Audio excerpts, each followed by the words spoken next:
अस्सलाम वालेकुम friend, welcome back to my channel chemistry for beginners. उम्मीद करती हूँ आप सब लोग खैरियत से होंगे। आज का हमारा लेक्चर है प्रॉपर्टीज़ ऑफ एसिड। इससे पहले हम एसिड और बेस के बारे में डिफरेंट कंसेप्ट जैसे कि आर्हीनियस कंसेप्ट, लोरी ब्रांस्टेड कंसेप्ट और लीविस कंसेप्ट को डिटेल में एक्सप्लेन कर चुके हैं। जब आज का हमारा लेक्चर है प्रॉपर्टीज़ ऑफ एसिड के हवाले से एसिड की यानी हम properties one by one explain करेंगे। पहली प्रॉपर्टी अगर हम एसिड की देखें, इसका टेस्ट अगर देखें तो इसका जो टेस्ट होता है सोर टेस्ट होता है। सोर टेस्ट कौन सा होता है, जिसको अगर हम उर्दू में देखें इसका मतलब तो सोर का मतलब होता है खट्टा। खट्टा जैसे आप देखें कि लेमन हो गया, उसके बाद ऑरेंज, यानी इनको जब हम खाते हैं तो खाने से इनके अंदर एक खट्टापन होता है। इस तरह की यानी जितनी भी चीज़ें जिनमें यानी कि ये टेस्ट होगा उनमें मोस्टली क्या मौजूद होते हैं, एसिड मौजूद होते हैं। एज अ होल एसिड का जो टेस्ट होता है वो क्या होता है, सोर टेस्ट होता है। ये है एसिड की पहली प्रॉपर्टी। अच्छा, अब हम देखते हैं एसिड की सेकंड वन इनकी क्या प्रॉपर्टी है। अब आप देखें कि अगर हमारे पास कोई अननोन सॉल्यूशन होता है जिसके बारे में हमें पता ही नहीं होता कि ये सॉल्यूशन एसिड है या बेस है, उसको यानी जानने के लिए यानी कि कुछ स्पेशल टेस्ट होते हैं या उसके लिए कोई केमिकल यूज़ किया जाता है। एक केमिकल यूज़ होता है जिसको बोलते हैं इंडिकेटर। यानी इस इंडिकेटर की मदद से हम देखते हैं कि आया ये जो हमारे पास सॉल्यूशन पड़ा हुआ है ये एसिड का है या बेस का। सपोज अगर हमारे पास दो इंडिकेटर हों, यानी एक इंडिकेटर अगर हमारे पास है मिथाइल ऑरेंज और उसके बाद दूसरा इंडिकेटर है, यानी हमारे पास दो इंडिकेटर हैं, एक है मिथाइल ऑरेंज और फिनेफ्थलीन। सपोज अगर हमारे पास यानी कि ये एसिड का सॉल्यूशन पड़ा हुआ है, यानी कि सॉल्यूशन है कोई भी जो अननोन सॉल्यूशन है, इसके बारे में हमें नहीं पता। इसके अंदर अगर हम क्या डाल रहे हैं, मिथाइल ऑरेंज डाल रहे हैं। मिथाइल ऑरेंज के डालने से अगर ये जो कलर है इसका ये कलर चेंज होके क्या हो जाए, पिंक कलर हो जाए, तो उससे ये कंफर्मेशन हो जाती है कि इस सॉल्यूशन के अंदर क्या मौजूद है, एसिड मौजूद है। उसके अलावा अगर हम इसी के अंदर फिनेफ्थलीन इंडिकेटर ऐड करें तो अगर कोई कलर में चेंज नो है, कोई भी चेंज ना, नो चेंज इन कलर, तो उस टाइम भी क्या इंडिकेशन होगी कि ये सॉल्यूशन किसका है, एसिड का है। यानी कि ये एसिड की सेकंड प्रॉपर्टी है कि जब हम एसिड के अंदर इंडिकेटर्स डालते हैं मिथाइल ऑरेंज तो वो कलर चेंज होकर पिंक हो जाता है, और फिनेफ्थलीन डालते हैं तो कोई चेंज नहीं होता। तो ये इसकी एसिड की क्या है, सेकंड प्रॉपर्टी है। अच्छा, उसके बाद एसिड और बेस के बारे में जानने के लिए एक और पेपर यूज़ किया जाता है जिसको बोला जाता है litmus paper. Litmus paper basically red colour का भी होता है और ब्लू कलर का भी होता है। इसी तरह सपोज कि हमारे पास अगर एक सॉल्यूशन है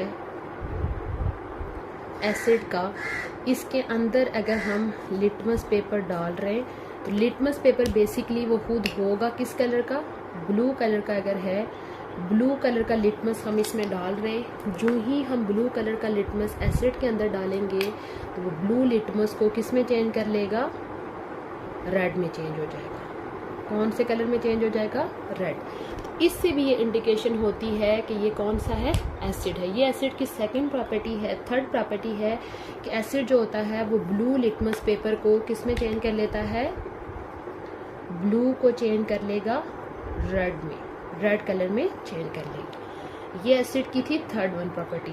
अच्छा, उसके बाद एसिड की फोर्थ वन अगर हम प्रॉपर्टी देखें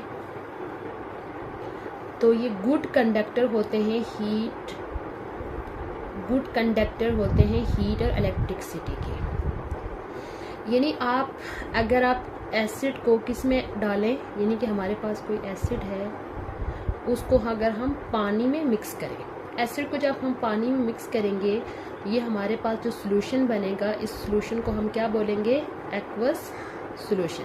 इसी एक्वस सॉल्यूशन के अंदर से अगर आप क्या पास करें, इलेक्ट्रिसिटी पास करें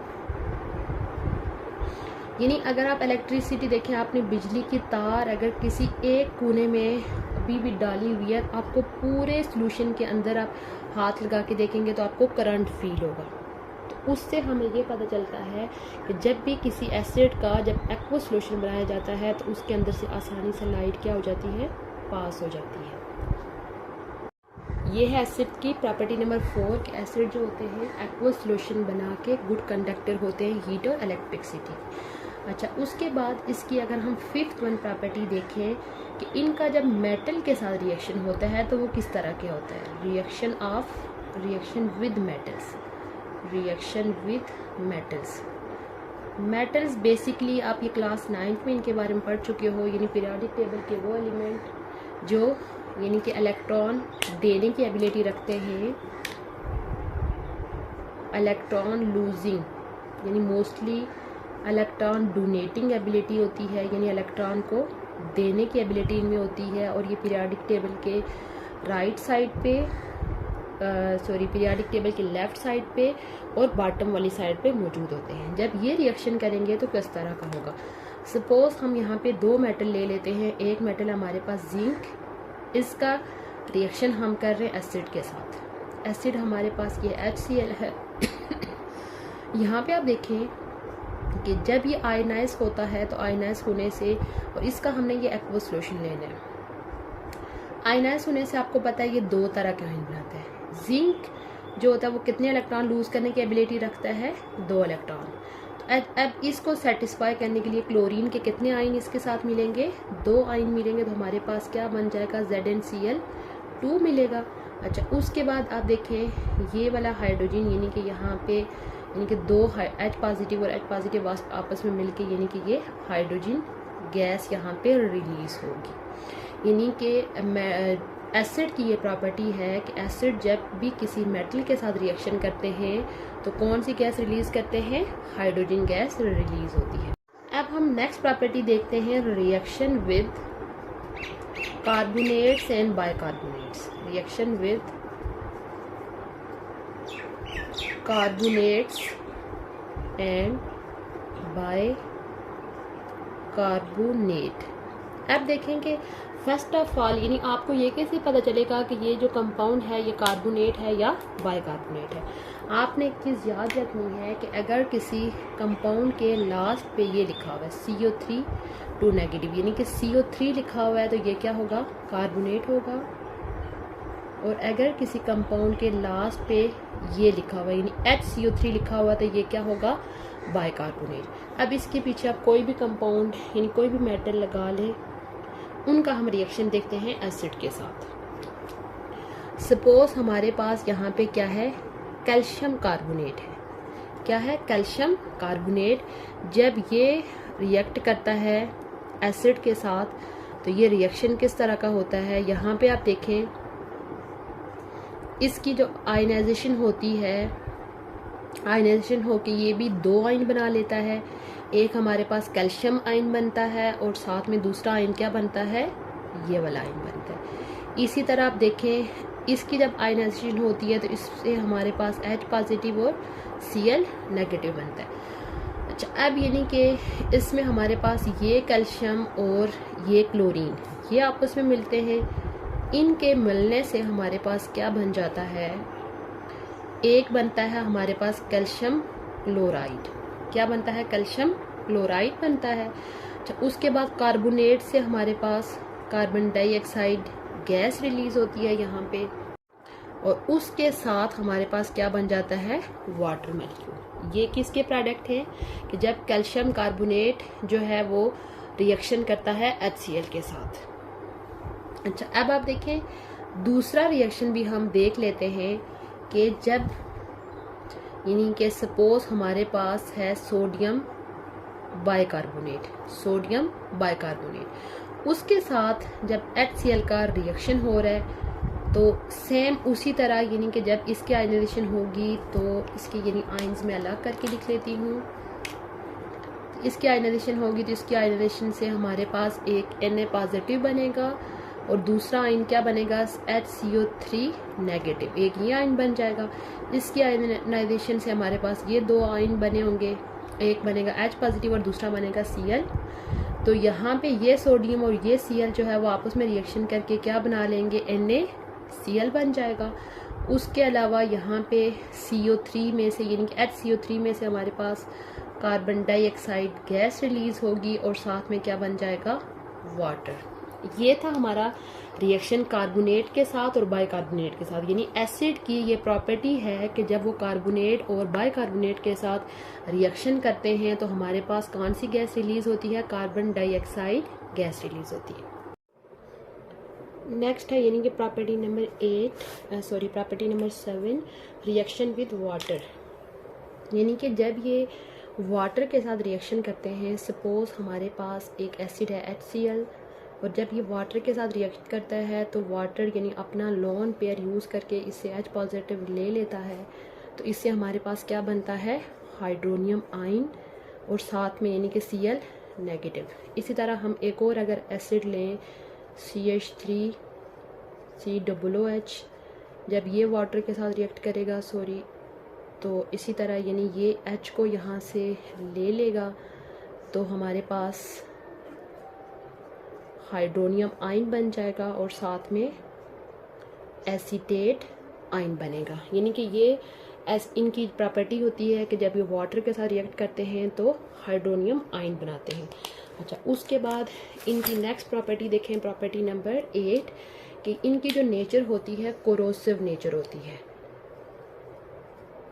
कोरोसिव नेचर होती है यानी कि ये इतने आप समझ लें कि स्ट्रॉन्ग होते हैं कि जब ये किसी भी यानी कि प्लांट के ऊपर या एनिमल के ऊपर या कोई भी नॉन लिविंग थिंग किसी भी चीज़ के ऊपर अगर गलती से भी ये एसिड गिर जाए तो उस चीज़ को क्या कर लेते हैं, बर्न कर देते हैं, जला देते हैं। ये थी हमारी प्रॉपर्टीज़ यानी डिफरेंट प्रॉपर्टीज़ एसिड की। क्या जितने भी एसिड हैं एक तरह के होते हैं? नहीं, सब एसिड एक तरह के नहीं होते।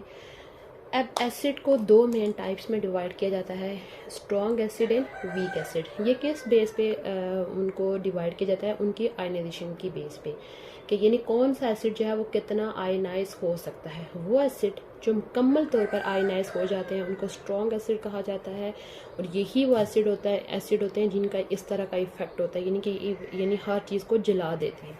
उसकी निस्बत दूसरी तरह के एसिड जिनको वीक एसिड कहा जाता है, ये मुकम्मल तौर पर आयनाइज नहीं होते और इनका इतना उस तरह से इफेक्ट नहीं होता।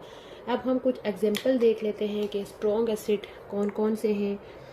HCl एक स्ट्रॉन्ग एसिड होता है, उसके अलावा H2SO4 ये भी स्ट्रॉन्ग एसिड होता है, उसके बाद HNO3, ये सारे जो हैं वो स्ट्रॉन्ग एसिड कंसीडर किए जाते हैं।